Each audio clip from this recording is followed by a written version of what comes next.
warahmatullahi wabarakatuh. Perkenalkan, nama saya Siska Dulestari dari Prodi Sarjana Terapan Keperawatan dan Profesi Nurse kelas 3B. Baiklah, di sini saya akan menjelaskan penyakit-penyakit degeneratif yang sering terjadi pada lansia, di mana saya itu mendapat judul penyakit generatif hipertensi. Sebelumnya saya akan menjelaskan apa itu hipertensi. Hipertensi adalah suatu kondisi di mana pembuluh darah memiliki tekanan darah tinggi di atas 140/90 mmHg. Kemudian itu masuk ke pertanyaan nomor 1. Satu itu mengapa pada lansia sering bermasalah atau sering memiliki penyakit degeneratif hipertensi?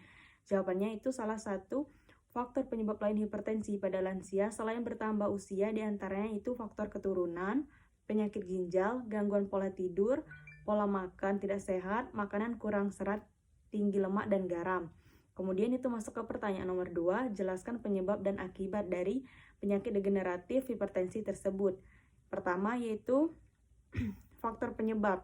Faktor penyebab yang pertama itu umur, di mana tekanan darah akan naik dengan bertambahnya umur, terutama setelah umur 40 tahun, dikarenakan adanya perubahan struktur pada pembuluh darah besar sehingga elemen menjadi lebih sempit dan dinding pembuluh darah menjadi lebih kaku sebagai akibat dari peningkatan tekanan darah sistolik.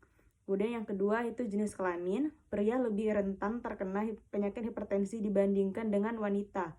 Hal ini karena dipengaruhi oleh hormon estrogen pada wanita yang meningkatkan HDL sehingga melindungi wanita dari hipertensi.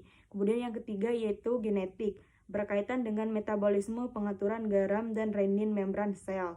Kemudian itu obesitas akan menambah beban kerja jantung. Keadaan ini dapat mengakibatkan risiko terjadinya hipertensi.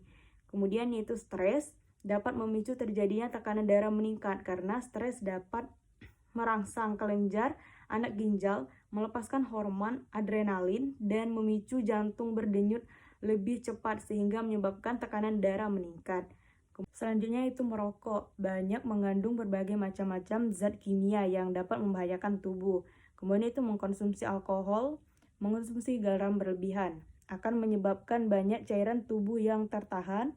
Hal ini dapat meningkatkan volume darah seseorang. Kemudian itu konsumsi lemak yang berlebih, konsumsi kurang serat. Kemudian itu hipertensi dapat menyebabkan seperti sakit kepala, sesak napas, mimisan. Apabila tekanan darah tidak terkontrol dapat menyebabkan komplikasi penyakit jantung, stroke dan penyakit ginjal. Kemudian pertanyaan nomor 3 itu apa intervensi yang dapat kita lakukan sebagai seorang perawat gerontik untuk mengatasi masalah kesehatan hipertensi tersebut. Yang dapat kita lakukan sebagai perawat gerontik itu yang pertama itu mengurangi konsumsi garam, yang kedua yaitu jangan merokok dan minum alkohol, kemudian yang ketiga melakukan olahraga atau aktivitas fisik seperti jalan santai, kemudian yang keempat itu mempertahankan berat badan ideal, yang kelima itu dengan diet dengan gizi seimbang. Baiklah, sekian penjelasan dari saya ucapkan terima kasih. Wassalamualaikum warahmatullahi wabarakatuh.